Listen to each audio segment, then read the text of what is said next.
بس سے سوال جواب کا جو سیشن دوبارہ شروع کرتے ہیں تو اس میں اگلا دوست جو ہے جس کا سوال ہے وہ آ جائے، وہ سوال کرے۔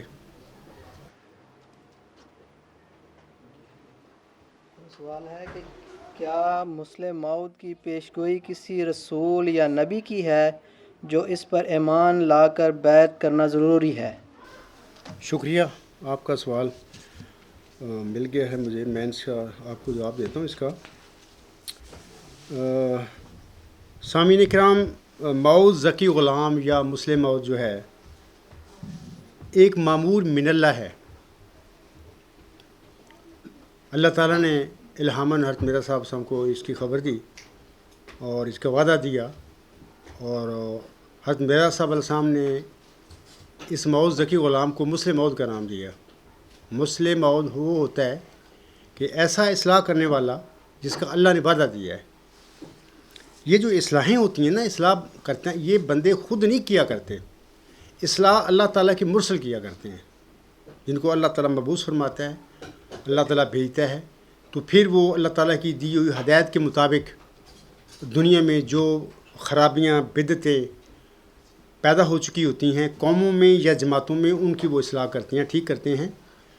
تو ایسے ہی یہ جو موعود ذکی غلام مسیح الزماں ہے، ایک مامور من اللہ ہے، اور یہ جو بات ایسی ہے کہ جماعت احمدیہ محمود جو ہے وہ بھی اس پر ایمان رکھتی ہے۔ یہ جو راولپنڈی کا مباحثہ ہے لاہور جماعت اور جماعت احمدیہ محمود کا 1937 میں غالباً ہوا تھا، اس مباحثہ میں یہ جماعت احمدیہ محمود کا جو ڈبیٹر تھا وہ مولوی ابو العطا صاحب تھے۔ وہ خود تسلیم کرتے ہیں اس بات کو کہ الوصیت میں جو جس کے متعلق حضور صلی اللہ علیہ وسلم نے فرمایا ہے، اور جب تک کوئی خدا سے روح القدس پا کر کھڑا نہ ہو سب میرے بعد مل کر کام کرو، یہ روح القدس پا کر کھڑا ہونے والا مامور من اللہ ہے۔ اور اسی روح القدس پا کر کھڑا ہونے والے کی حضور صاحب نے اسی صفحہ پر حاشیے میں بات کی ہے کہ اللہ تعالیٰ کا وعدہ ہے، اور وہ جو شخص ہے میری ذریت میں سے ہوگا۔ ذریت سے بھی یہ مراد ہے کہ میری جو روحانی ذریت ہے، اولاد جو ہوتی ہے نبیوں کی مرسلوں کی، وہ ان کی جسمانی ذریت ہوتی ہے، جو ان کے ماننے والے ہوتے ہیں جماعتی ہوتی ہیں وہ ان کی روحانی ضرورت ہوتی ہے۔ چونکہ جو نبی ہوتے ہیں وہ ایک بڑا روحانی مقام ہوتا ہے ان کا، ان کی جماعتیں ان کے ماننے والے ہوتے ہیں، اصل میں ان کا اہمیت ان کی روحانی اولاد کی ہوتی ہے، روحانی ضرورت کی ہوتی ہے۔ تو حضور علیہ السلام نے الوصیت میں اسی حاشیے میں فرمایا ہے کہ اللہ تعالیٰ نے مجھے خبر دی ہے کہ وہ اللہ تعالیٰ اس کو بھیجے گا، اس کو اپنے قرب اور وحی سے مخصوص کرے گا، اور اس کے زمانے میں حق بہت ترقی کرے گا اور لوگ ہدایت پا جائیں گے۔ پھر حضور صلی اللہ علیہ وسلم نے یہ بھی فرما دیا کہ خبردار، دھیان کرنا، اٹ از پاسبل کہ وہ ایک بڑا معمولی انسان کے رنگ میں اللہ اس کو ظاہر کرے، تو اس کے معمولی ہونے کی وجہ سے آپ ٹھوکر نہ کھا جانا، اس کی یہ بڑا معمولی سے بندہ ہے کہ اس کے کیا ہے، تو یہ معمولی ہونا تمہارے لیے ابتلا نہ بن جائے، خیال کرنا۔ حضور صلی اللہ علیہ وسلم نے فرمایا ہے کہ ہر کامل انسان بننے والا بچہ جو شروع میں جو وہ الکا ہوتا ہے، وہ ایک لوتھڑا ہوتا ہے، پھر بعد میں پیدا ہوتا ہے، اللہ تعالیٰ اس کو پھر کامل انسان بناتا ہے۔ تو یہ ساری باتیں حضور علیہ السلام نے رسالہ الوصیت میں لکھی ہوئی ہیں۔ تو اس کے مطابق یہ جو سوال کیا گیا ہے، کیا مسلم موعود کی پیشگوئی کسی رسول یا نبی کی ہے جو اس پر ایمان لا کر بیعت کرنا ضروری ہے؟ تو جو مامور من اللہ ہوتے ہیں نا، وہ جو بھی ہوں، مجدد ہوں، مصلح ہوں، نبی ہوں، رسول ہوں، یہ بات یہ ایسی نہیں ہے کہ ہم اس میں فرق کرتے پھریں۔ مامور من اللہ جو بھی ہوگا، مامور من اللہ وہ ہوتا ہے جس کو اللہ تعالیٰ مامور فرما دے، جس کو اللہ تعالیٰ مامور فرما دے اس پر ایمان لانا ضروری ہے، کیونکہ وہ خود تو نہیں نہ کھڑا ہوا۔ مامور من اللہ اللہ کے کھڑا کرنے پر کھڑے ہوتے ہیں۔ جب اللہ تعالیٰ کھڑا کر دیتا ہے تو پھر جس قوم میں، جس جماعت میں، جس قبیلے میں، جہاں پہ بھی وہ کھڑا ہوتا ہے، ان لوگوں کو فرض ہوتا ہے کہ اس کو پہچانیں اور اس کی صداقت پر ایمان لائیں، اور جو وہ تعلیم دیتا ہے اس پر عمل کریں۔ اس لیے کہ یہ بحث ہی نہیں ہے کہ وہ مسلم موعود پر کی پیشگوئی رسول یا نبی کی ہے، وہ مامور من اللہ کی ایک پیشگوئی ہے۔ وہ مسلم موعود ہے، ایک ایسا موعود ہے جس کا وعدہ دیا گیا ہے جو اصلاح کرے گا، اور اصلاح اپنے پاس سے لوگ، دنیا کے لوگ نہیں کر سکتے، اللہ پہلے لوگوں کو ہدایت دیتا ہے، پھر ہدایت دے کے ان کا آگے کہتا ہے کہ اس ہدایت کو پھیلا دو. تو یہ باتیں ہیں. تو میں مزید تھوڑا سا باتیں بتاتا ہوں اس کے لیے کہ اللہ تعالیٰ نے اس موعود کا اپنے نبی پاک صلی اللہ علیہ وسلم کو بھی وعدہ دیا ہوا تھا. یہ جس مسلم موعود کی پیشگوئی کا یہ سوال قرآن میں ذکر کیا ہے نا، اس وجود کا محمد عربی صلی اللہ علیہ وسلم نے 1500 سال پہلے اللہ سے خبر پا کر امت کو خبر دے دی تھی. وہ کیا تھی سنیے. یہ متفق علیہ حدیث ہے. اس میں آن حضرت صلی اللہ علیہ وسلم کی طرف سے ابی ہریرہ جو ہے وہ بیان فرماتے ہیں، قال رسول اللہ صلی اللہ علیہ وسلم کیف انتم اذا نزل ابن مریم فیکم و امامکم منکم. آن حضرت صلی اللہ علیہ وسلم نے فرمایا ہے، کیسے ہوگے تم جب ابن مریم تم میں نازل ہوگا، تم میں، اور تمہارا امام تم میں سے ہوگا. تو یہ جو ابن مریم ہے، یہ ابن مریم وہی ابن مریم مسلم موعود یہ تو ہے آن نے فرمایا تھا. جیسے کہ میں نے خطبہ جمعہ میں بھی کہا ہے کہ حضرت مرزا غلام علیہ السلام کو اللہ نے مریمی روحانی مقام دیا. مریمی روحانی مقام دینے میں یہ بھید تھا، یہ سر تھا کہ اللہ تعالیٰ نے اس کی دعا کے نتیجے میں اس کو ایک روحانی فرزند دینا تھا. وہ ذکی غلام کی بشارت ہے. تو وہ جو ذکی غلام جو دیا گیا ہے وہ اسی جو آن حضرت صلی اللہ علیہ وآلہ وسلم کی جو پیشگوئی ہے کہ جب ابن مریم تم میں نازل ہوگا اور تمہارا امام تم میں سے ہوگا. یہ ابن مریم وہ ہے جو مریم کے وجود میں سے پیدا ہونا ہے. اس آن حضرت صلی اللہ علیہ وآلہ وسلم کی اس پیشگوئی میں ہمارے مسلمانوں میں یہ غلطی پیدا ہو گئی ہے کہ وہ اس میں سے وہ موسوی مریم جو ہے جن کے گھر میں مسیح عیسیٰ ابن مریم علیہ السلام بن باپ پیدا ہوئے، تو وہ سمجھ لیا انہوں نے اس مریم کو کہ وہ مسیح عیسیٰ ابن مریم ہوگا، جبکہ ایسی بات نہیں ہے. وہ تو 2000 سال پہلے آئے، اپنا مشن پورا کیا، یہودیوں نے جو کیا آپ لوگوں کو پتہ ہے. بہر وہ اپنا زمانہ گزار کے اپنی اصلاح کر کے وہ چلے گئے. اب جس ابن مریم کی ہمارے پیارے آقا حضرت محمد مصطفیٰ صلی اللہ علیہ وسلم نے خبر دی ہے، وہ ابن مریم کسی محمدی مریم کے وجود سے پیدا ہونے والا شخص ہے، اور یہ ہے روحانی فرزند، کیونکہ ایک کامل انسان تھے حضرت مرزا غلام السلام. آپ کو اللہ تعالیٰ نے مریم کا مقام دیا، جبکہ ایک جگہ پر آپ فرماتے ہیں میں کبھی آدم، کبھی موسیٰ، کبھی یعقوب ہوں، نیز ابراہیم ہوں، نسلیں ہیں میری بے شمار.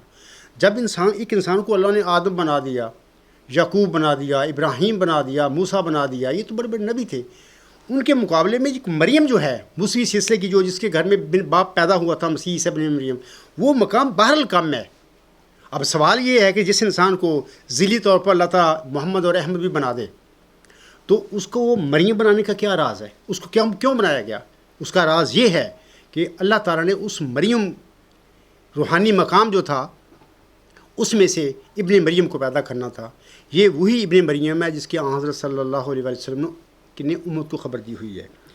تو اسی طرح اسی وجود کی یعنی ابن مریم کی جو بات ہو رہی ہے، حضرت مرزا صاحب السلام کو بھی بشارت دی گئی تھی کہ وہ تیرے بعد تیری جماعت میں نزول فرمائے گا اور وہ معمود معمور ہوگا.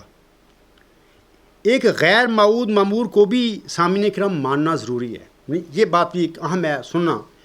ایک غیر معود معمور جو ہوگا نا اس کو ماننا بھی ضروری ہے. معمور تو اللہ کی طرف سے ہوتے ہیں، اس کو ماننا باہر ضروری ہے. جو معود معمور ہوگا اس کو تو بغیر ماننے کے تو جان نہیں چھوٹتی. وہ معود ہے، اس کو اللہ نے خبر دے چکی ہے اللہ بھی یہ بندہ آئے گا، میں اس کو کھڑا کروں گا، میں اس کو بھیجوں گا تب آئے گا. اس کو معود بنانے کا مقصد کیا تھا؟ مقصد یہی تھا کہ اللہ تعالیٰ ان لوگوں کو معود بناتا ہے تاکہ ان کے زمانے میں جب وہ نازل ہوگا میں اس زمانے کے لوگوں کا ٹیسٹ کروں گا کہ ان کا ایمان کیا ہے.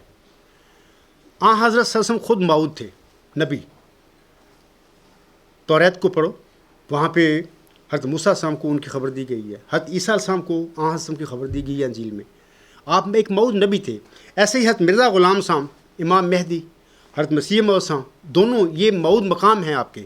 ان کو بھی ایک وعدہ دیا گیا، اللہ تعالیٰ نے آن کو بتایا، انہوں نے آگے امت کو بتا دیا. یہ دو معود تھے. ایسے ہی حضرت مرزا صاحب السلام کو 20 فروری 1886 کی الہامی پیشگوئی میں ذکی غلام کی بشارت دی گئی. یہ ذکی غلام، جیسے کہ میں کھول کے بتاتا ہوں لوگوں کو، یہ ذکی غلام وہی ہے جس کی آن حضرت صلی اللہ علیہ وسلم نے اپنی امت کو خبر دی تھی کوئی وہ موسوی سلسلے کی مریم کا بیٹا نہیں ہے، وہ محمدی مریم کا بیٹا ہے. وہ محمدی مریم حضرت مرزا غلام علیہ السلام تھے. اور یہ موعود معمور ہیں. مثال کے طور پر میں ایک آپ لوگوں کو حوالہ دیتا ہوں اسی ضمن میں. حضرت مرزا صاحب علیہ وسلم اپنی کتاب شہادت القرآن میں فرماتے ہیں. کیا فرماتے ہیں؟ سنیے. آپ علیہ السلام فرماتے ہیں، یہ یاد رہے کہ مجدد لوگ دین میں کچھ کمی بیشی نہیں کرتے، ہاں گم شدہ دین کو پھر دلوں میں قائم کرتے ہیں. اور سوال کنندہ کو میں کہتا ہوں کہ آگے حضور صلی اللہ علیہ وسلم فرماتے ہیں، اور یہ کہنا کہ مجددوں پر ایمان لانا کچھ فرض نہیں، خدا تعالیٰ کے حکم سے انحراف ہے. سوال کنندہ سے میں کرتا ہوں کہ جناب یہ مسلم موعود ہے وہ جس کی تم بات کر رہے ہو. ایک عام مجدد کے بارے میں مرزا صاحب علیہ السلام فرماتے ہیں کہ اور یہ کہنا کہ مجددوں پر ایمان لانا کچھ فرض نہیں، خدا کے حکم سے انحراف ہے. کیونکہ وہ فرماتا ہے وَمَنْ كَفَرَ بَعْدَ ذَلِكَ فَأُولَٰئِكَ هُمُ الْفَاسِقُونَ. یعنی بعد اس کے جو خلیفے بھیجے جائیں، پھر جو شخص ان کا انکار کرے گا، منکر رہے گا، وہ فاسقوں میں سے ہے. عام مجدد کا انکار کر کے آدمی فاسق بن جاتا ہے. مجدد کون؟ جس کی حدیث آنس نے فرمائی ہو کہ ہر صدی کے سر پر اللہ تعالیٰ میرے دین اسلام کی تجدید کے لیے کوئی بندہ کھڑا کرتے رہے گا، مبعوث کرے گا، نازل فرمائے گا، معمور کرے گا. یہ مجدد ہیں. اور ہر صدی کا مجدد موعود نہیں ہے. ہر صدی کے پہ آتے رہے ہیں. 2 مجدد امت محمدیہ میں 2 مجدد جو ہیں وہ موعود ہیں. ایک امام مہدی علیہ السلام، ایک مسیح عیسیٰ ابن مریم. اور ایک امام مہدی اور مسیح موعود کی پیشگو کی مصداق 100 سال پہلے حضرت مرزا غلام وسلم ہو گزرے ہیں. اور دوسری حضرت محمد مصطفیٰ کی جو پیشگوئی ہے مسیح عیسیٰ ابن مریم کی، اس کا مصداق حضرت مرزا صلی اللہ علیہ وسلم کا جو وہ ذکی غلام ہے، مسیح غلام مسیح الزماں ہے، وہ اس کا مصداق ہے. تو وہ بھی معمور من اللہ ہے. مرزا صاحب بھی معمور من اللہ تھے. تو بات یہ ہے کہ جب مرزا صاحب فرماتے ہیں کہ ایک مجدد کو نام ماننا یہ گناہ ہے، اور اس کو نام مان کر بندہ فاسق بن جاتا ہے، تو پھر جناب جس کی محمد عربی وسلم نے خبر دی ہو امت کو کہ وہ آئے گا، وہ نزول فرمائے گا، مرزا صاحب علیہ وسلم کو خبر ملی ہو کہ وہ نزول فرمائے گا، اور اس کے متعلق بہت سارے حضرت مرزا صاحب کے الہاموں میں ذکر ہے. ایک شعر اس کے متعلق یہ ہے کہ زے درگاہ خدا مردے بصد آزاز میں آیت، مبارک بادت اے مریم کے عیسیٰ باز میں آیت. خدا کی درگاہ سے ایک مرد بڑے اعزاز کے ساتھ آتا ہے، اے مریم تجھے مبارک ہو کہ عیسیٰ دوبارہ آتا ہے. یہ الہامی شعر ہے، فارسی کا ہے. مقصد یہ ہے کہ اتنے اعزاز کے ساتھ آنے والا دنیا میں جو مرد ہے، تو اس کو ظاہر ہے کہ خدا کھڑا کرے گا تو وہ کھڑا ہوگا نا، وہ معمور من اللہ ہے اور وہ موعود ہے. تو اس موعود کو نہ ماننا اللہ تعالیٰ کے بقول حضرت مرزا صاحب حکم سے انحراف ہے. اور یہ بھی سمجھ لیں کہ مرزا صاحب سام جو ہے وہ اپنے وقت کے حکم و عدل تھے. حضرت صلی اللہ علیہ وآلہ وسلم نے انہیں حکم و عدل قرار دیا ہے. یعنی جو وہ بات کریں گے، جو فیصلہ دیں گے، وہ حق اور سچ ہوگا. اگر تو یہ کسی احمدی کا سوال ہے تو میں اس سے یہ پوچھوں گا کہ کیا آپ مرزا صاحب کو حکم و عدل نہیں مانتے؟ اگر تو مانتے ہیں تو یہ تو آپ کا سوال ہی بے معنی ہے. یہ سوال آپ کا بتا رہا ہے کہ حضرت مرزا صاحب علیہ السلام کو یا تو پھر مان کے چھوڑ چکے ہیں، تو یا اگر مانتے ہیں تو میں آپ کو یاد دلاتا ہوں کہ وہ حکم و عدل ہے. وہ فرماتے ہیں اور یہ کہنا کہ مسجدوں پر ایمان لانا کچھ فرض نہیں، خدا تعالیٰ کے حکم سے انحراف ہے. کیونکہ وہ فرماتا ہے وَمَنْ كَفَرَ بَعْدَ ذَلِكَ فَأُولَٰئِكَ هُمُ الْفَاسِقُونَ. یعنی بعد اس کے جو خلیفے بھیجے جائیں، پھر جو شخص ان کا منکر رہے وہ فاسقوں میں سے ہے. تو اللہ کے معمور کا انکار کر کے تو انسان فاسق بن جاتا ہے. تو پھر لوگوں کو چاہیے، یہ سوال کنندہ کو بھی چاہیے، کیوں فاسق بنتے ہیں؟ اللہ آپ پر رحم کرے اور آپ بھی اپنے آپ پہ رحم کرے. اچھا، ایک اور میں بات بتاتا ہوں کہ حضرت مرزا صاحب صاحب ہی فرماتے ہیں کہ ایک مجدد کو ماننا بھی ضروری ہے. مثال کے طور پر وہ فرماتے ہیں کہ جو ایک عام مجدد ہے، جب اس کو ماننا ضروری ہے تو ایک موعود مجدد جو ہوگا یا موعود مسیح ہوگا اس کو ماننا کیوں نہیں ضروری ہوگا؟ وہ تو زیادہ ضروری ہوگا. ایک طرف حضرت صلی اللہ علیہ وآلہ وسلم نے اللہ تعالیٰ سے خبر پا کر اپنی امت کو اس کی بشارت دی ہو، اور دوسری طرف حضرت امام مہدی و مسیح موعود اللہ تعالیٰ سے بشارت پا کر اپنی جماعت کو اس کی خبر دیں، اور پھر توجہ دلائیں، کہیں کہ انتظار کرنا اس کا، اور یہ بھی کہیں کہ یار اس کو معمولی سمجھ کے پھر اس کا انکار نہ کرنا. یعنی وہ بار بار اپنی جماعت کو سمجھا رہے ہیں کہ غلطی نہ کر بیٹھنا. تو آپ کا سوال جو ہے اس کا سمجھ نہیں آ رہی کہ آپ اس کس کنٹیکس میں یہ بات کر رہے ہیں. تو ظاہر ہے کہ وہ جس بندے کے متعلق میرا صاحب اتنی اپنی جماعت کو توجہ دلا رہے ہیں، تاکید کر رہے ہیں، تو ظاہر ہے کہ اس کا ماننا ضروری ہے. علاوہ اس کے میں آپ لوگوں کو بتانا چاہتا ہوں کہ ایسے موعود کا انکار جو ہے وہ میثاق النبیین کی خلاف ورزی ہوگا. ایسے موعود کا انکار کر کے کیا فاسق بننے والی بات نہیں ہوگی؟ مثال کے طور پر اللہ تعالیٰ سورۃ آل عمران میں فرماتا ہے، اللہ تعالیٰ فرماتا ہے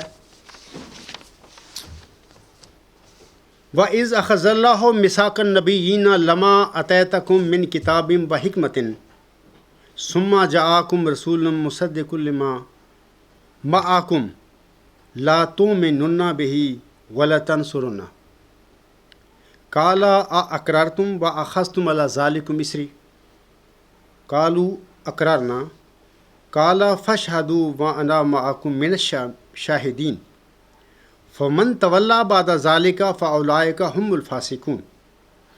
یہ ہے آل عمران کی آیات ہیں، 82 اور 83 ہیں. یہ حضرت صلی اللہ علیہ وآلہ وسلم پر نازل ہوئی تھیں. اگر فرض کر لیں کہ اگر خاتم النبیین تھے، نبوت بند ہو گئی تھی، رسالت بند ہو گئی تھی، تو یہ جو میثاق النبیین کے حوالے سے آیاتیں آسم پر کبھی نازل نہ ہوتی. ان آیات میں اللہ تعالیٰ فرماتا ہے، میں پڑھتا ہوں ترجمہ اس کا، اور جب اللہ نے نبیوں کا میثاق لیا کہ جب کہ میں تمہیں کتاب اور حکمت دے چکا ہوں، پھر اگر کوئی ایسا رسول تمہارے پاس آئے جو اس بات کی تصدیق کرنے والا ہو جو تمہارے پاس ہے، تو تم ضرور اس پر ایمان لے آؤ گے اور ضرور تم اس کی مدد کرو گے. کہا یعنی جن سے یہ کہا گیا، انہوں نے کہا ان سے کہا گیا کیا تم اقرار کرتے ہو اور اس بات پر مجھ سے عہد باندھتے ہو؟ انہوں نے کہا ہاں، ہم اقرار کرتے ہیں. اللہ نے کہا پس تم گواہ دو اور میں بھی تمہارے پاس گواہوں میں سے ایک گواہ ہوں. اگلی آیت کریمہ میں اللہ فرماتا ہے پس جو کوئی اس کے بعد پھر جائے تو یہی ہیں جو فاسق لوگ ہیں. اب حضرت صلی اللہ علیہ وسلم پر یہ آیت نازل ہوئی ہے. ظاہر ہے کہ کتاب آ چکی ہے، ہمارے پاس قرآن کریم ہے. تو اگر کوئی اس کے بعد آسم کے بعد کوئی ایسا مرسل تمہارے پاس آ جائے جو اس کی تصدیق کرے جو آلریڈی تمہارے پاس ہے، اور جہاں تک مسلم موعود کا بات ہے اس کے حوالے سے قرآن کریم کی بھی وہ تعلیم کی تمہیں دلاتا ہے کہ تمہارے پاس قرآن کریم ہے، یہ آیت پڑھو، اس کو میں اللہ کی طرف سے آیا ہوں. اور پھر وہ یہ بھی یاد دلاتا ہے کہ 20 فروری 1886 کی الہامی پیشگوئی کو پڑھو، وہ تمہارے پاس ہے.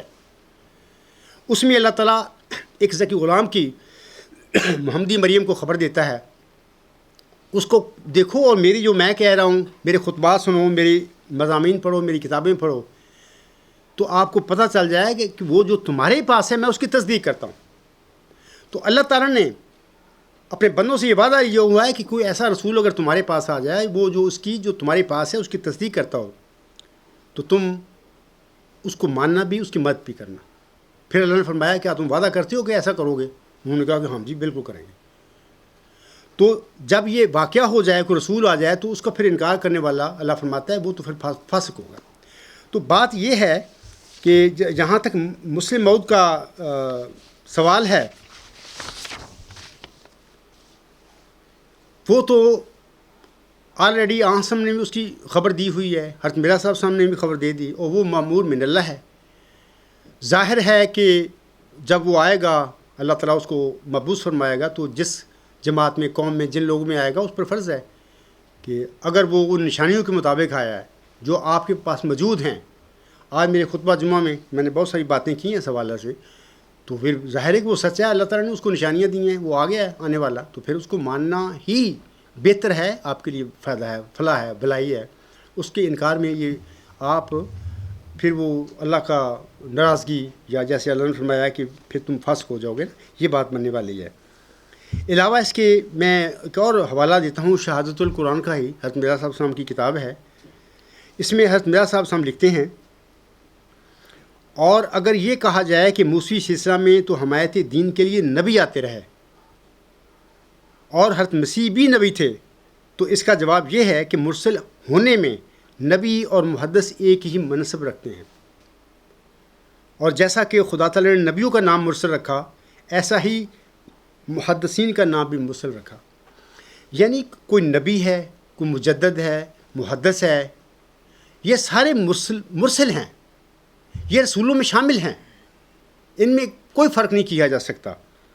اور ہاں یہ ہم کہہ سکتے ہیں جیسا کہ اللہ تعالیٰ اپنے کلام میں فرماتا ہے، وہ آیات اس قسم کی ہیں کہ وہ اللہ فرماتا ہے کہ بعض نبیوں کو بعض پر اللہ نے فضیلت دی. یہ سورۃ البقرہ میں آیات ہیں. بعض نبیوں کو اللہ تعالیٰ نے بعض پر فضیلت دی اور مسیح عیسیٰ ابن مریم کو کی مدد کی اور اس کو روح القدس کے ساتھ اس کے شامل حال فرمایا نا. اور پھر علاوہ سورۃ بقرہ کی ہی 254 آیت ہے، اللہ فرماتا ہے تلک الرسل فضلنا بعضهم علی بعض منهم من کلم اللہ ورفع بعضهم درجات وآتینا عیسی ابن مریم البینات وایدنہ بروح القدس. یہ وہ رسول ہیں جن میں سے بعض کو ہم نے بعض دوسروں پر فضیلت دی، بعض ان میں سے وہ ہیں جن سے اللہ نے روبرو کلام کیا، اور ان میں سے بعض دوسروں سے درجات میں بلند کیا ان کو، اور ہم نے عیسیٰ ابن مریم کو کھلی کھلی نشانیاں دیں اور روح القدس سے اس کی تائید کی. تو اس طرح مطلب کہ وہ سورۃ بقرہ کی ہی یہ 286 آیت ہے. اللہ فرماتا ہے آمن الرسول بما انزل الیہ من ربہ والمؤمنون کل آمن باللہ وملائکتہ وکتبہ ورسلہ لا نفرق بین احد من رسلہ وقالوا سمعنا واطعنا غفرانک ربنا والیک المصیر. یہ اس کا ترجمہ یہ ہے کہ رسول اس پر ایمان لے آیا جو اس کے رب کی طرف سے اس کی طرف اتارا گیا، اور مومن بھی ان میں سے ہر ایک ایمان لے آیا اللہ پر اور اس کے فرشتوں پر، اس کی کتابوں پر اور اس کے رسولوں پر، یہ کہتے ہوئے کہ ہم اس کے رسولوں میں سے کسی کے درمیان تفریق نہیں کریں گے. اور انہوں نے کہا کہ ہم نے سنا اور ہم نے اطاعت کی، تیری بخشش کے طلبگار ہیں اے ہمارے رب، اور ہماری طرف ہی لوٹ کر جانا ہے. مقصد یہ ہے کہ یہ جو سوال کیا گیا تھا کہ مسلم موعود کی پیش ہوئی کسی رسول یا نبی کی ہے جو اس پر ایمان لان کر بیعت کرنا ضروری ہے. بات یہ ہے کہ جس انسان کو اللہ کے رسول صلی اللہ علیہ وسلم نے بشارت دی ہو، اس کی امت کو بھیجا ہو، اس کی وعدے کے مطابق آیا ہو، بیدا صاحب علیہ السلام کو اس کی خبر ملی ہو اور بڑی مشہور پیشگوئی ہو، بلکہ اس پیشگوئی کے حوالے سے جماعت احمدیہ میں ایک فساد پڑ گیا ہو، تو آ کے وہ ٹھیک کر رہا ہو، تو وہ مامور من اللہ ہو. تو جیسے کہ مرزا صاحب فرماتے ہیں کہ یہ رسالت کے لحاظ سے، مرسل ہونے کے لحاظ سے نبی، محدث، مجدد ساری شامل ہیں ان میں. تو پھر ایسے شخص کو نہ ماننا، ایک مجدد عام کا ماننا ضروری ہے. مرزا صاحب کہہ رہے ہیں، حکم عدل کہہ رہے ہیں، میں کیا کہہ رہا ہوں؟ میری بات بشک چھوڑ دو، مرزا صاحب کو تو مان لو. تو اس موعود مسئلے کا ماننا، اس کی بیعت کرنا ضروری ہے. تو اس طرح میں ایک اور آپ کو حوالہ دے دیتا ہوں، یہ بھی ضرورت الامام کی کتابچہ ہے حضرت مرزا صاحب کا. اس میں آپ فرماتے ہیں یاد رہے کہ امام الزمان کے لفظ میں نبی، رسول، محدث، مجدد سب داخل ہیں، مگر جو لوگ ارشاد اور ہدایت خلق کے لیے معمور نہیں ہوئے اور نہ وہ کمالات ان کو دیے گئے ہیں، وہ گو ولی ہوں یا ابدال امام الزمان نہیں کہلا سکتے. اب بات یہ ہے کہ جو لوگ ولی بھی ہوں، ان کو ہدایت بھی ملے، الہام بھی ان کو ہو، لیکن اللہ ان کو کھڑا نہ کرے مشن دے کے، معمور نہ فرمائے، تو ان کی بیعت کرنی کوئی ضروری نہیں. نہ وہ ایسے سچے لوگ جو ہوتے ہیں وہ دعویٰ بھی نہیں کیا کرتے، ان کی بیعت کرنا بھی ضروری نہیں، نہ وہ امام الزمان ہوتے ہیں. لیکن جس انسان کو اللہ تعالیٰ ہدایت دے کر معمور فرما دے، وہ امام الزمان کے مقام و مرتبے میں آتا ہے. اور اس میں امام الزمان کے نبی، رسول، محدث، مجدد سب شامل ہیں. اور امام الزمان کو مان کر، سچے کی میں بات کر رہا ہوں نا، دعوے دار تو کوئی ہو سکتے ہیں، سچا جو امام الزمان جس کا خدا تعالیٰ نے وعدہ کیا، وہ وعدے کے مطابق آیا اور اس نے دعویٰ کیا، اس کو ماننے کے علاوہ جان نہیں چھوٹے گی. پوچھ گچھ ہوگی کہ وہ بندہ آیا تھا اور آپ نے اس کا جو آواز اس نے دی، اس کا کیا جواب آپ نے دیا. تو یہ بات کہنا کہ اس کی بیعت کرنے کی کیا ضرورت ہے وغیرہ، یہ ایک لا علمی کی باتیں ہیں. تو دوستوں کو چاہیے کہ ان لا علم باتوں سے پرہیز کریں. تو میرے خیال میں کافی جواب ہو گیا ہے، تو اگلا جو سوال جو ہے وہ کریں. السلام علیکم حضور. وعلیکم السلام ورحمۃ اللہ وبرکاتہ. پیارے حضور، حضرت مسیح موعود علیہ السلام کی تصنیف لطیف الوصیت میں حضور علیہ السلام نے کسی خلافتی نظام کا ذکر نہیں فرمایا، بلکہ حضور علیہ السلام نے تو انجمن کو اپنا جانشین مقرر فرمایا ہے۔ تو پھر حضرت مولوی نور الدین رضی اللہ تعالیٰ عنہ کو خلیفہ اول کا خطاب کیوں ملا؟ ٹھیک ہے، یہ آپ کا سوال پہنچ گیا میرے تک۔ تو بات تو آپ کی کسی حد تک درست ہے کہ حضرت مرزا صاحب صاحب نے تو اپنی الوصیت میں کسی انسان کے لیے خلیفہ کا لفظ استعمال نہیں فرمایا۔ وہ شخص جس کو 40 مومن اتفاق کریں گے کہ وہ بیعت لینے کے لائق ہے، حضرت مرزا صاحب صاحب کے حوالہ سے لوگوں سے حضرت مرزا صاحب کی بیعت لینے کے لیے، اس کو بھی حضرت مرزا صاحب صاحب نے نہ الوصیت میں نہ اپنی کسی اور تحریر میں اس کو بھی کوئی امام خلیفہ نہیں کہا۔ اسی طرح صدر انجمن احمدیہ کو بحیثیت مجموعی حضور صاحب نے جانشین کا لفظ استعمال فرمایا ہے، خلیفہ کا لفظ اپنے لیے استعمال فرمایا ہے۔ اپنے جانشین جو صدر انجمن ہے اس کے لیے نہیں انہوں نے کہا کہ یہ میرے خلیفہ ہو گئے، جانشین کا ہے۔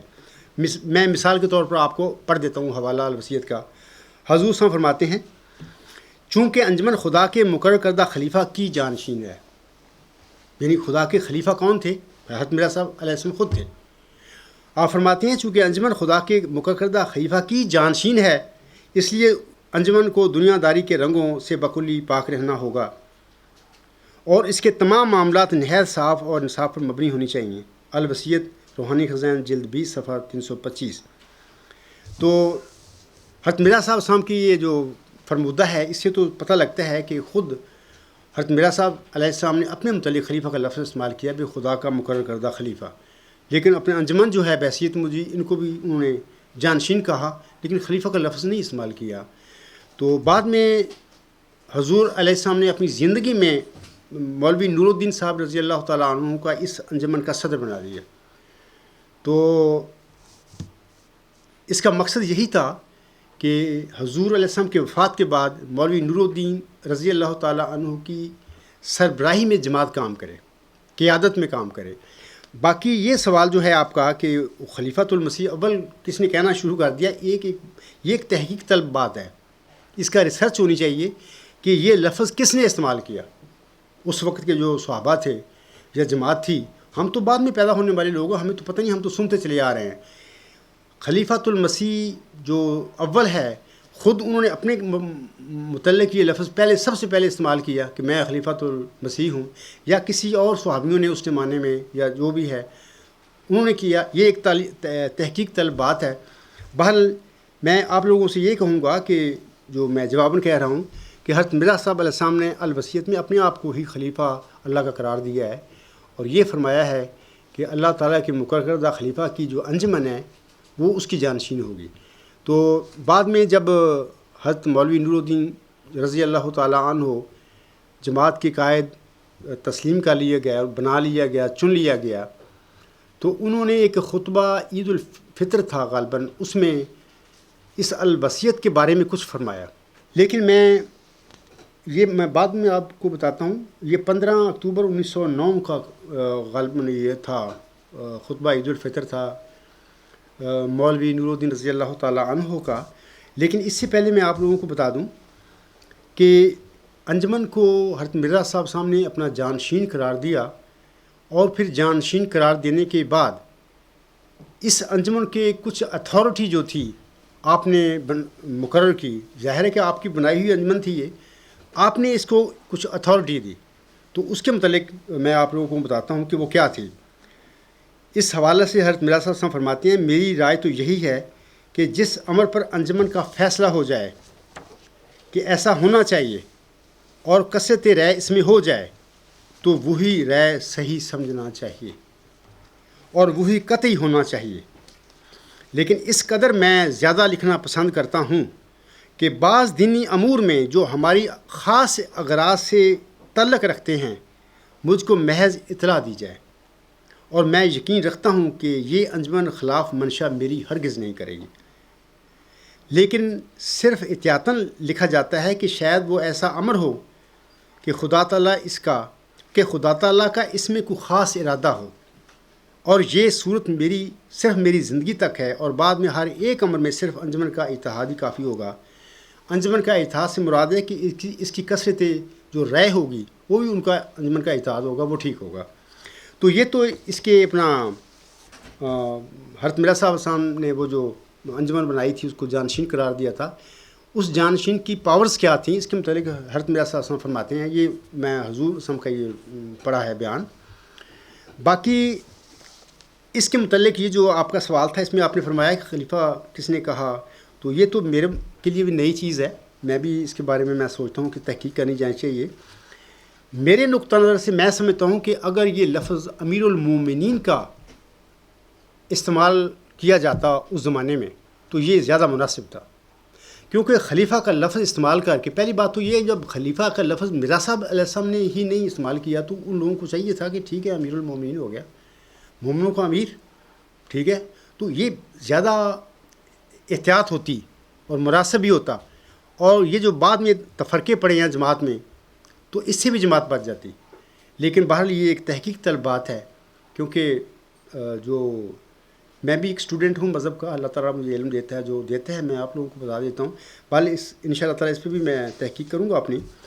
لیکن میں سمجھتا ہوں، میرے نقطہ نظر سے میں سمجھتا ہوں کہ اگر امیر المومنین کا ٹائٹل استعمال کر لیا جاتا تو وہ بہتر ہوتا۔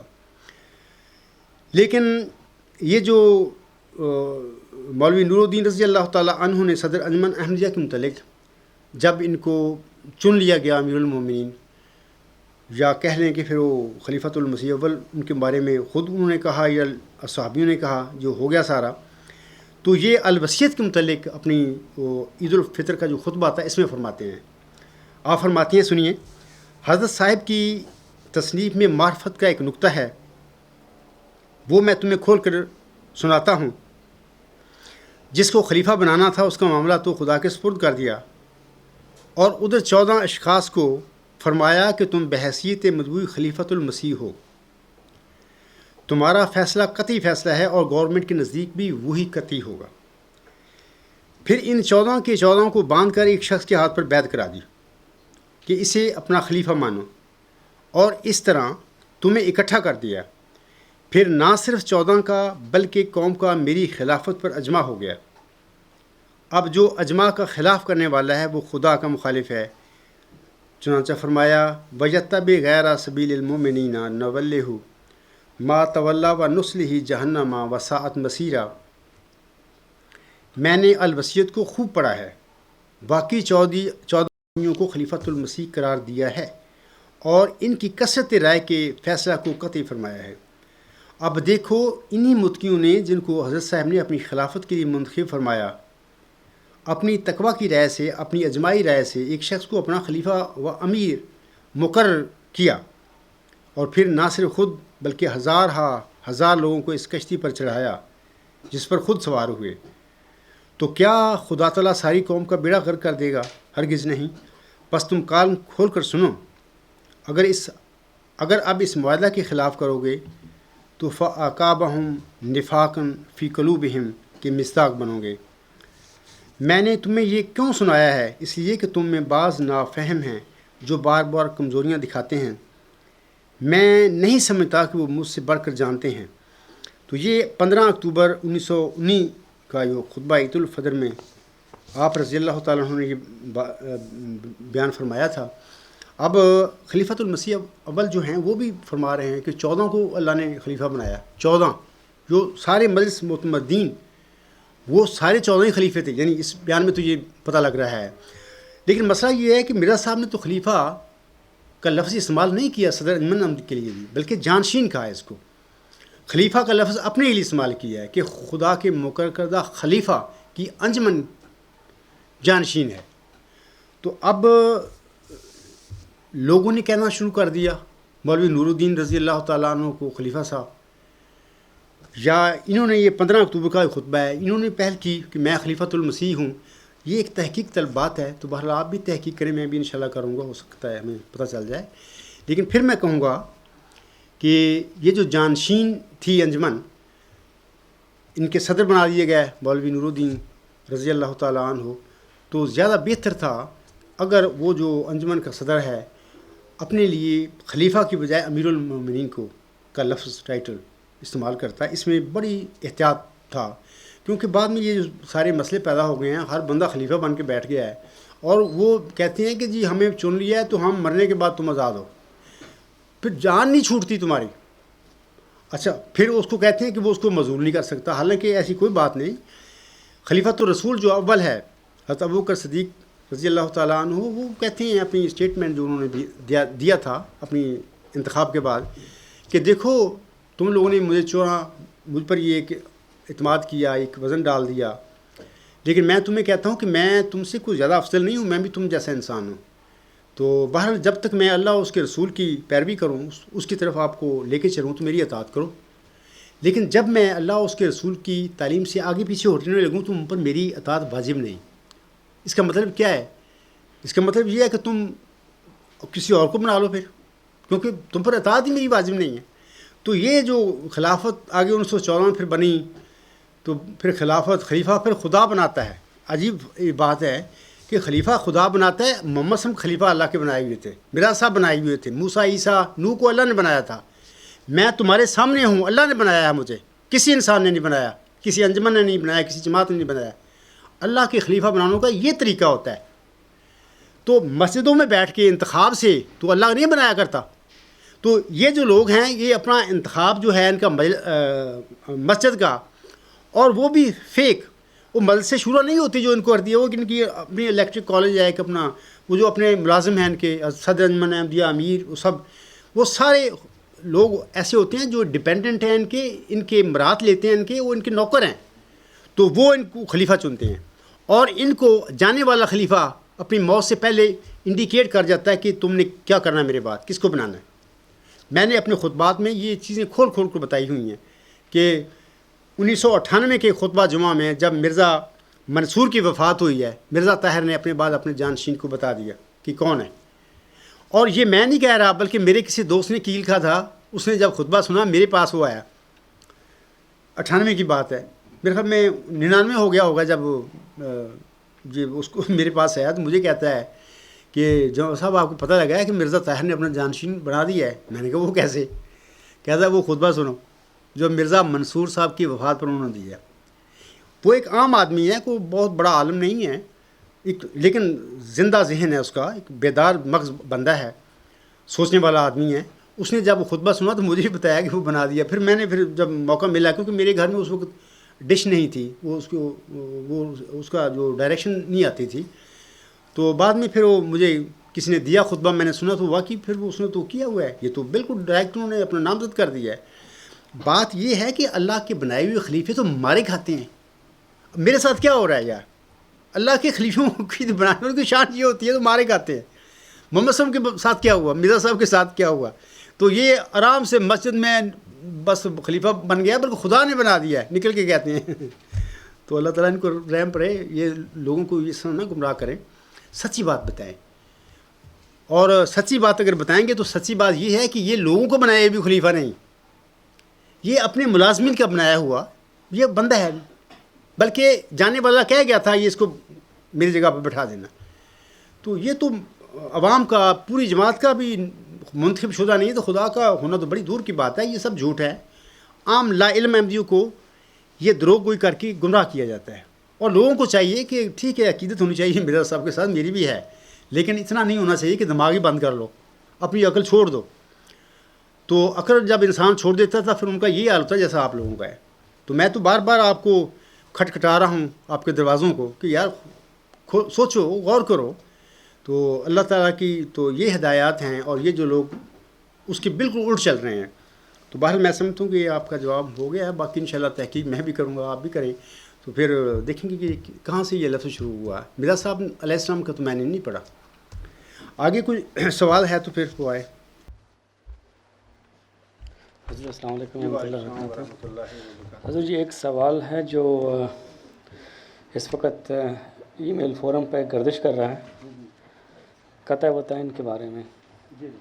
بعض لوگوں کا یہ خیال ہے کہ قطع وطائن سے جو موت واقع ہوگی یعنی جو قرآن پاک کی آیت کے مطابق شہرک کے قطع ہونے سے وہ سڈن اینڈ انسٹنٹینیس ہوگی، یعنی اس میں ٹائم پیریڈ نہیں ہوگا کہ وہ آہستہ آہستہ بعد میں اس کی ڈیتھ ہوگی، جس طرح کہ وہ اسے قرآن پاک کی آیت کو پیش کر کے اس کو ثابت کرنے کی کوشش کرتے ہیں۔ تو وہ یہ کہتے ہیں کہ خلیفہ ثانی کی جو قطعتین اگر ہم مان بھی لیں تو پھر وہ موت جو قرآن پاک نے ڈیسائیڈ کی ہے وہ فوری طور پر ہونی چاہیے تھی، تو ایسا کیوں نہیں ہوا؟ ٹھیک ہے، شکریہ، جزاک اللہ۔ میں اس کے بارے میں تھوڑی سی بات کرتا ہوں۔ تو پہلے میں آپ کو بتا دیتا ہوں کہ یہ جو میری سنڈے کی تقریر ہوگی نا، اس موضوع پر میں بڑی تفصیل کے ساتھ بات کروں گا، بتاؤں گا لوگوں کو، لیکن چونکہ اب آپ نے سوال کیا ہے تھوڑا سا بتاتا ہوں میں کہ یہ جو سورۃ الحاقہ کی آیات ہیں نا، ان میں اللہ تعالیٰ نے یہ اپنا فرمودہ بیان فرمایا ہے، اللہ نے بتایا ہے لوگوں کو کہ جو لوگ ہیں میری طرف جھوٹے الہام منسوب کریں گے اور جھوٹے الہاموں کی بنا پر پھر دعوے کریں گے، اللہ نے ان کی جو یہ سزا ہے مقرر فرمائی ہے۔ سورۃ الحاقہ کی آیات جو ہیں وہ 45 سے 48 تک ان آیات کا ان سزا کا، اس وعید کا ذکر ہے، وہ میں پڑھتا ہوں آپ لوگوں کے آگے۔ اللہ تعالیٰ فرماتا ہے وَلَوْ تَقَوَّلَ عَلَيْنَا بَعْضَ الْأَقَاوِيلِ لَأَخَذْنَا مِنْهُ بِالْيَمِينِ ثُمَّ لَقَطَعْنَا مِنْهُ الْوَتِينِ فَمَا مِنْكُمْ مِنْ أَحَدٍ عَنْهُ حَاجِزِينَ۔ اچھا، اس کا جو ترجمہ ہے میں آپ لوگوں کو پڑھ کے سنا دیتا ہوں۔ یہ ترجمہ بھی میں مرزا بشیر الدین محمود احمد صاحب کا پڑھوں گا، یعنی کوئی یہ نہیں کہ میں اپنا ترجمہ کر رہا ہوں کہ اس میں میں تھوڑا سا ڈنڈی مار رہا ہوں، نہیں، ترجمہ بھی میں اس شخص کو پڑھ رہا ہوں جس نے دعویٰ کیا تھا۔ وہ ان آیات کا ترجمہ اس طرح کرتا ہے کہ اور اگر یہ شخص سے مراد اللہ تعالیٰ محمد صلی اللہ علیہ وسلم کو مخاطب کر کے فرما رہا ہے کہ اگر یہ شخص ہماری طرف جھوٹا الہام منسوب کر دیتا، خواہ ایک ہی ہوتا، تو ہم یقیناً اس کو دائیں ہاتھ سے پکڑ لیتے اور اس کی رگے گردن کاٹ دیتے۔ سو اس صورت میں تم میں سے کوئی بھی نہ ہوتا جو اسے خدا کے عذاب سے بچا سکتا۔ اب یہاں پر یہ اللہ نے فرمایا ہے ثم لقطعنا منہ الوتین، کہ اور اس کی رگے گردن کاٹ دیتے۔ یہاں پر رگے جان کے کاٹنے کا ذکر ہے۔ اگر اللہ فرماتا کہ جس کا ترجمہ یہ ہوتا کہ اور اس کی رگے گردن کاٹ کر اسے ہلاک کر دیتے، تو یہ تھوڑا ڈیفرنٹ بات ہوتی۔ اللہ نے یہ نہیں فرمایا کہ اور اس کی رگے گردن کاٹ کر اسے ہلاک کر دیتے۔ تو بات یہ ہے کہ اللہ نے اس سزا میں صرف رگے گردن کاٹنے کا یہاں پر ذکر فرمایا ہے، اور یہ نہیں فرمایا اس جو معنی ہے اس کے کہ میں رگے گردن کاٹ کر فوراً ہی وہاں پر اس کو ہلاک کر دوں گا، یہ بات نہیں ہے۔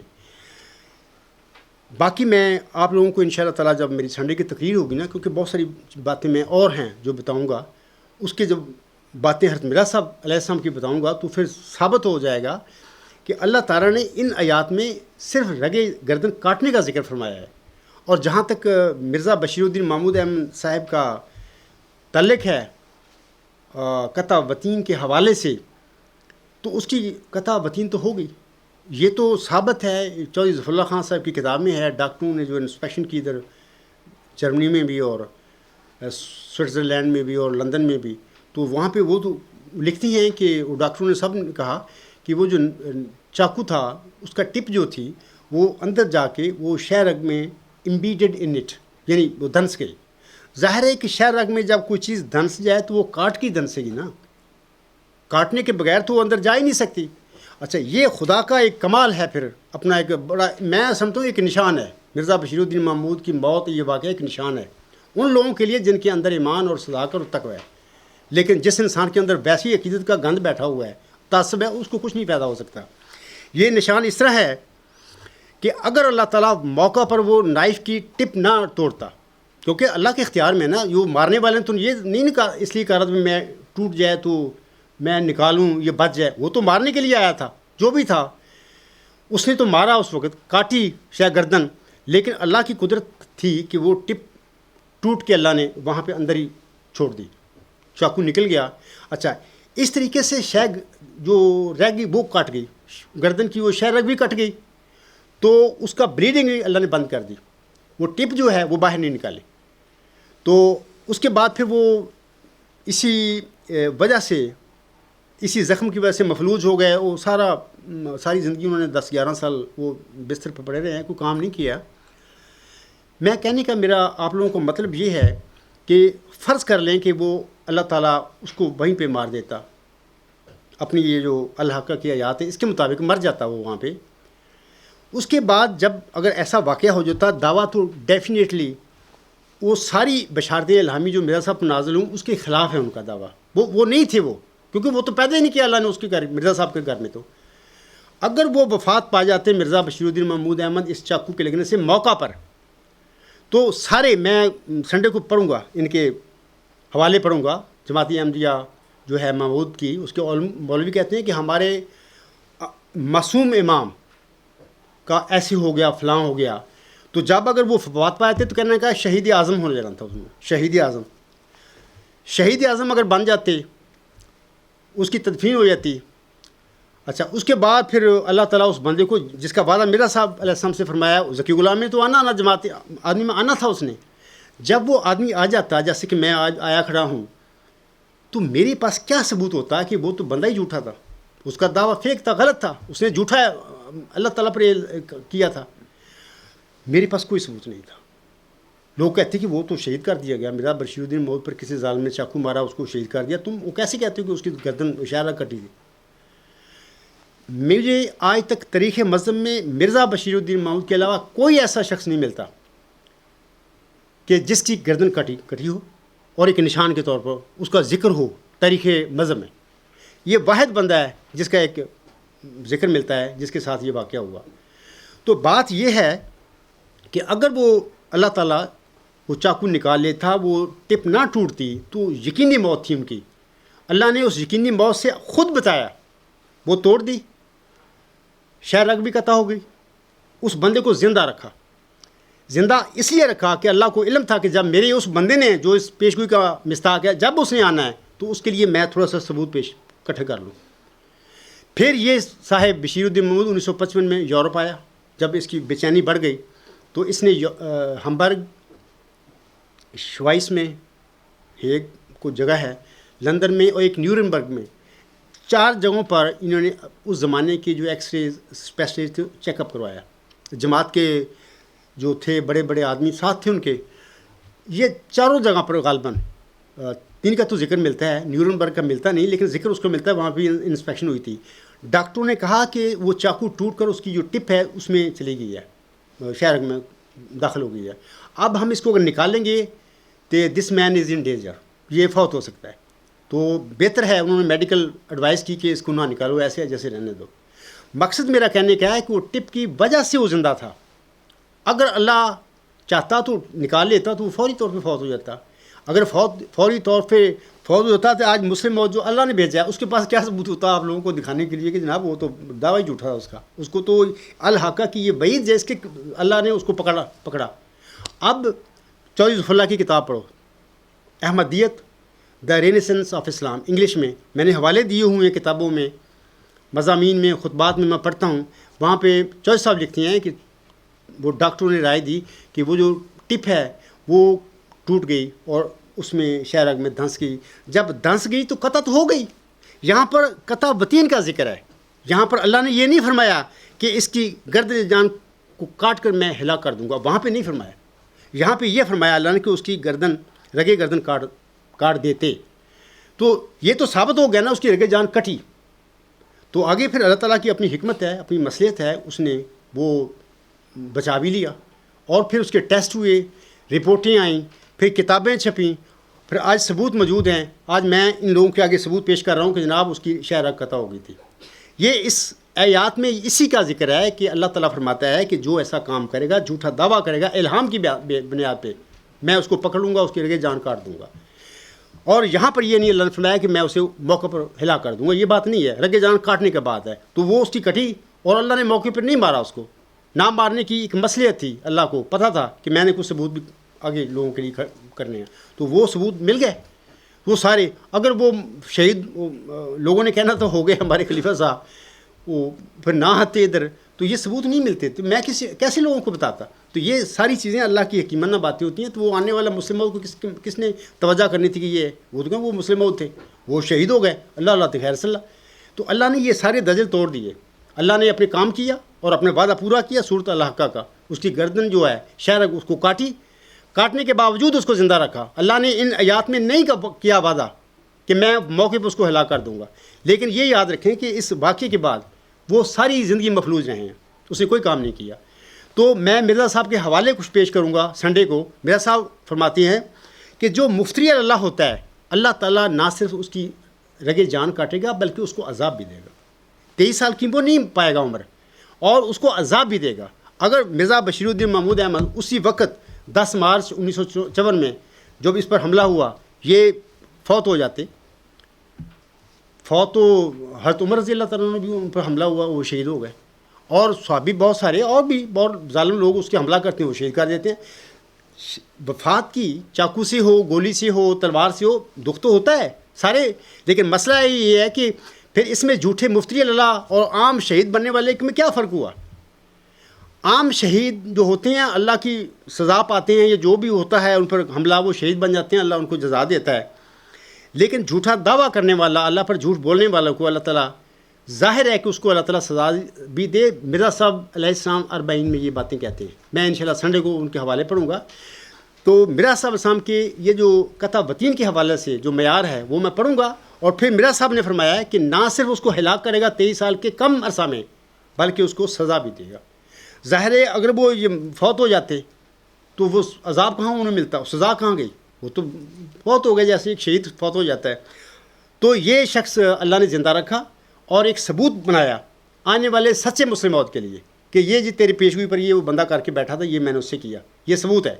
دوسرا یہ کہ اس کو سزا دینی تھی اللہ نے کہ یہ تو نے کتنا بڑا جرم کیا ہے. وہ شخص مجرم تھا بلکہ مفسد بھی تھا, کیونکہ اس کی وجہ سے جماعت احمدیہ میں اتنا بڑا فساد بڑھ گیا ہے پیشگوئی کے حوالے سے, اور یہ جرم ہو گیا ہے. اس کا ذکر پیشگوئی مسلم موت میں اللہ تعالیٰ فرماتا ہے اور مجرموں کی راہ ظاہر ہو جائے. تو یہ مجرم یہی لوگ تھے. تو یہ باتیں انشاءاللہ تعالیٰ میں سنڈے کو بتاؤں گا. تو یہ دونوں باتیں ہیں کہ اللہ نے اس کو زندہ رکھا, اس کی قطع وطین کی زندہ رکھا, اپنا وہ جو سزا ہے وہ پوری کر دی, پھر اس کو سزا دی اور اس کو عذاب دیا. 11 سال وہ بستر پر ایڑیاں رگڑتا رہا, اور بڑی لمبی تفصیل ہے, اگر پڑھیں. ان کے آپ نے لوگ لکھتے ہیں, میں نہیں کہتا یہ باتیں, ان کے اپنے وہ بشیر الدین محمود کے قریبی لوگ لکھتے ہیں کہ اس کو کیا حالت تھی. وہ انا للہ و انا الیہ راجعون. میں سوچتا ہوں کہ اللہ سے پناہ مانگنی چاہیے کہ اللہ تعالیٰ رحم کرے کسی بھی ایسے انسان کے پر جو اس قسم کا کام نہ کرے, کیونکہ اللہ کی گرفت بڑی مضبوط ہوتی ہے, اللہ ذلیل و رسوا کر دیتا ہے. تو بہر اللہ تعالیٰ ان لوگوں پر رحم کرے, ان کو عقل دے. یہ کیا کرتے پھر رہے ہیں, ابھی بھی نہیں سوچتے کہ دیکھو باڈی گارڈ اس کے اپنے مسجد میں, یہاں پر اللہ فرماتا ہے فما منکم من احد عنہ حاجزین. سو اس صورت میں تم میں سے کوئی بھی نہ ہوتا جو اسے خدا کے عذاب سے بچا سکتا. دیکھو یار وہ باقاعدہ باڈی گارڈ موجود ہیں, سارا انتظام ہے, اس کے باوجود اللہ نے یہ کام کیا. کیا ان ہوش مند احمدیوں کے لیے جن میں تقوی ہے اس سوچ نہیں جائے گی یہ کیا ہوا. اگر وہ بندہ باقی مسلم موت ہوتا, مسلم موتوں کا تو یہ اینڈ نہیں ہوا کرتے. شہید ہو جانا کسی نبی کا, کسی خلیفہ کا, یہ الگ بات ہے, لیکن ان کا یہ اینڈ نہیں ہوا کرتا کہ 11 سال وہ ایڑیاں رگڑتے رہیں اور ایسی ان کی حالت ہو جائے کہ اپنے قریبی رشتہ دار بھی چھوڑ کے چلے جائیں ان کو. تو یہ اس کا مرزا بشیر الدین محمود کا اینڈ تھا کہ آپ یہ جو کرتے پھر رہے ہیں ای میل فارموں میں بحثیں کرتے رہے ہیں جو وہ مرا نہیں تھا, اور میں کہتا ہوں مر گیا تھا وہ اچھا تھا, وہ اس عذاب سے بچ جاتا. تو بہرحال اللہ تعالیٰ نے اپنا وعدے پورے کیے اور اس کو سزا بھی دی, وطین بھی کاٹی اس کی, اور اس کو عذاب بھی دیا, سزا بھی دی. بہرحال اللہ تعالیٰ ان پر رحم کرے انشاءاللہ تعالیٰ. اور کچھ سوال کوئی ہے؟ حضور اس کا جواب ایسے آپ پہلے دے چکے ہیں.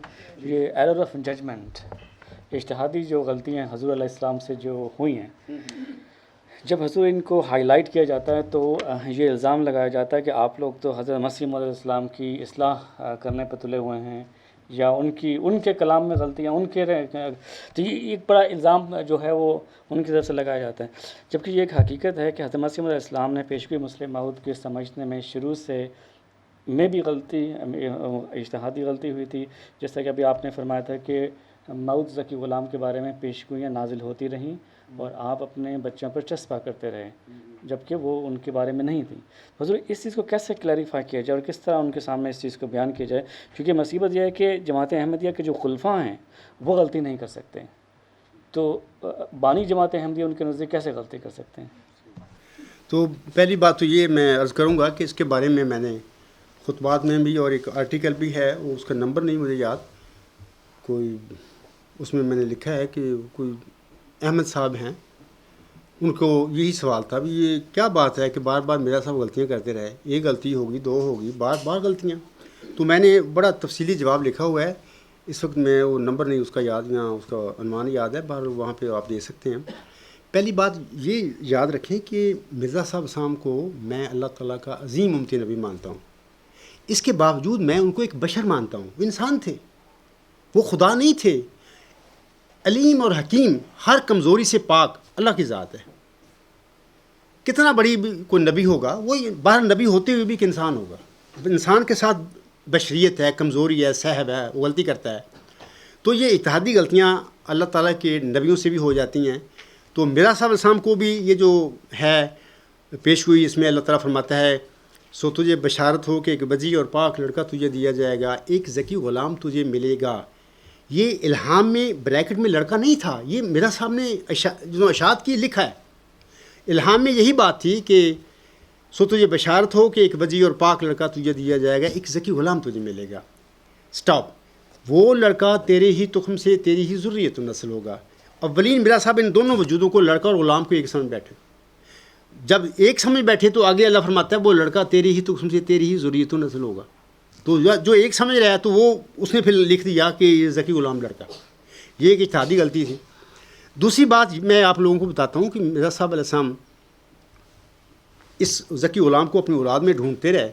اللہ بار بار یہ بشر الہام نازل فرماتا رہا یہ بتانے کے لیے کہ وہ ابھی تو پیدا ہونا اس کو. ابھی میں نے سوال جواب میں بھی کہا ہے کہ اس طرح وہ لڑکے موت بنتے گئے. تو بات یہ ہے کہ وجود تو دو ہی ہیں مبشر، وہ باقی ایسے پھر وہ ڈھونڈتے ڈھونڈتے بن گئے. علاوہ اس کے میں آپ لوگوں کو بتاتا ہوں کہ غالباً یہ میری جو کتاب ہے غلام مسیح عظمیٰ، اس میں ایک چیپٹر ہے اجتہادی الہامی پیشگوئی بطور ابتلا. اس میں ایک ہے باب ہے، اس میں نے پیشگوئیوں کے سلسلے میں باتیں کی ہوئی ہیں، مرزا صاحب کے حوالے دیے ہوئے ہیں. وہاں پہ ایک حوالہ میں نے یہ لکھا ہوا ہے کہ مرزا صاحب صاحب فرماتے ہیں کہ بعض اوقات ایسا ہوتا ہے کہ اللہ تعالیٰ ملہم کا فہم اپنے قبضہ میں کر لیتا ہے اور اس کی زبان سے یا تحریر سے کوئی اتحادی غلطی کروا دیتا ہے. وہ اس اتحادی غلطی میں اللہ کی مصلحت ہوتی ہے، وہ بندہ نہیں کر رہا ہوتا، اللہ خود کرواتا ہے اس سے. وہ بندہ جیسے اللہ اس کی فہم کو لے لیتا ہے اپنے قبضے میں، وہ جب اللہ تعالیٰ جو چاہتا ہے وہ ہو جاتا ہے تو پھر اللہ چھوڑ دیتا ہے. بات تو اللہ تعالیٰ نے جو کرنی تھی وہ ہو گیا. میں یہ سمجھتا ہوں کہ پیشگوئی مسلم موت کے بارے میں یہ جو بار بار میرا صاحب السلام وہ اپنی اولاد میں ہی ڈھونڈتے رہے ہیں، کوئی ایسی بات تھی کہ اللہ تعالیٰ نے کوئی ایسا ان کا فہم اپنے قبضے کیا، وہ ان پر یہ چیز ہو گئی کہ وہ اولاد میں ڈھونڈتے رہے. لیکن اللہ تعالیٰ اس غلطی سے ان کو پاک کرتا رہا. کیسے؟ بار بار الہامی بشارتیں دیتا رہا اس کے لیے. اللہ بتاتا رہا کہ جی میں وہ کرنا، وہ تو بشارت میں دے رہا ہوں، وہ تو پیدا نہیں ہوا. لیکن مرزا صاحب بار بار میں سمجھتا ہوں کہ ان کی فہم و فراست میں پھر اللہ تعالیٰ نے کوئی چیز اپنے قبضے میں کروائی ہے چیز. میں اس غلطی کو بھی مرزا صاحب کی غلطی نہیں کہتا، میں کہتا ہوں کہ اللہ کی کوئی حکمت تھی کہ یہ سارا ہوا. اگر اللہ تعالیٰ نہ چاہتا تو مرزا صاحب وہ ذکی غلام کے آگے لڑکا ہی نہ لکھتے. اگر لکھ بھی دیتا تھا، اللہ اگر نہ چاہتا کہ میں بندوں کی آج MDU کا ٹیسٹ ہو رہا ہے، یہ میرے آنے کے بعد یہ سارا عظیم ابتلا ہے. اب اللہ دیکھ رہا ہے کہ اب دیکھتا ہوں کہ کون پاس ہوتا ہے کون فیل ہوتا ہے. مقصد یہ ہے کہ اتنا مواد اللہ نے ایسے کر دیا، مرزا صاحب بار بار اس کو ڈھونڈتے ہیں. تو یہ لوگ سارے خلفاء جو بنے پھرتے ہیں انہوں نے حوالے دے کہ مرزا صاحب کو کم پکا کر دیا. اب ان کے لیے مسئلہ بن گیا. بہرحال میں سمجھتا ہوں کہ اللہ تعالیٰ کوئی عظیم برکتیں وہ بندہ پائے گا جو میری باتیں سن کے حقیقت سمجھ جائے گا اور اس دجل سے باہر آ جائے گا. وہ بڑا خوش نصیب انسان ہوگا. اللہ اس کو پتہ نہیں کیا اس دنیا میں اور آخرت میں نوازے گا. تو یہ میں کہتا ہوں کہ یہ بعض غلطیاں اتحادی اللہ کی حکمت اور مصلحت کے تحت ہوتی ہیں، ہوتی نبی سے ہی ہیں، لیکن اللہ کی اس میں رضا ہوتی ہے بھی ہو جائے گی. تو پھر میں سمجھتا ہوں کہ یہ اس بارے میں بھی یہ ہو گیا ہے. تو یہ اگر اللہ کے بندوں سے نبیوں سے یہ باتیں ہوتی ہیں تو خلیفے کہاں سے آ گئے کہ وہ غلطیاں نہیں کر سکتے. یعنی جس انسان پر یہ پیشگوئی نازل ہوئی تھی وہ ذکی غلام کے تخصیص کے معاملے میں غلطی کرتا رہا. تو مرزا بشیر الدین محمود احمد جو اپنی پیشگوئی اوپر وہ کیوں نہیں غلطی کر سکتا تھا؟ اس سے غلطی نہیں سی ہو سکتی کہ غلط طور پر اس نے اپنی پیشگوئی اوپر لگا لی. تو ان لوگوں کو چاہیے کہ مرزا صاحب علیہ السلام سے اگر اس پیشگوئی کے حوالے سے غلطی ہو گئی، وہ بندہ ڈھونڈنے میں یا اس کا تعین کرنے میں وہ لگے رہے کہ میرا لڑکا ہوگا جبکہ لڑکا نہیں تھا. تو جس انسان نے اس پر دعویٰ کیا اس پیشگوئی پر وہ نبی تو نہیں تھا. تو کیا وہ نہیں غلطی کر سکتا ہے اس پیشگوئی کو اپنے پر لگانے؟ کر سکتا ہے، اور اس نے کی ہے. اور تم مطلب کہ مرزا صاحب علیہ السلام کی تحریریں ان سے سبق حاصل کر لو اور چھوڑ دو اس غلطی کو. اس میں آپ کو کچھ نہیں ملے گا، لیکن یہ تو ایک دجل ہے، اس کو تو پوائنٹ نہیں ہے. انشاءاللہ بڑی جلدی یہ ختم ہو جائے گا. اللہ کے بندوں کو چاہیے کہ اللہ کو فالو کریں، اس کے مسیح موعود کو، اس کے محمد صلی اللہ علیہ وسلم کو فالو کریں. اور آج میں سمجھتا ہوں کہ میں اللہ کی خبر پا کے اپنے باتیں بتاتا ہوں. میں تو دین کا طالب علم نہیں زندگی میں رہا. یہ تو اللہ کی جو ہدایات ہیں، جو جس طرح مجھے سمجھاتا ہے، جو میرے دل میں ڈالتا ہے، جس طریقے سے آتی ہیں میں آگے لوگوں کو بتا دیتا ہوں.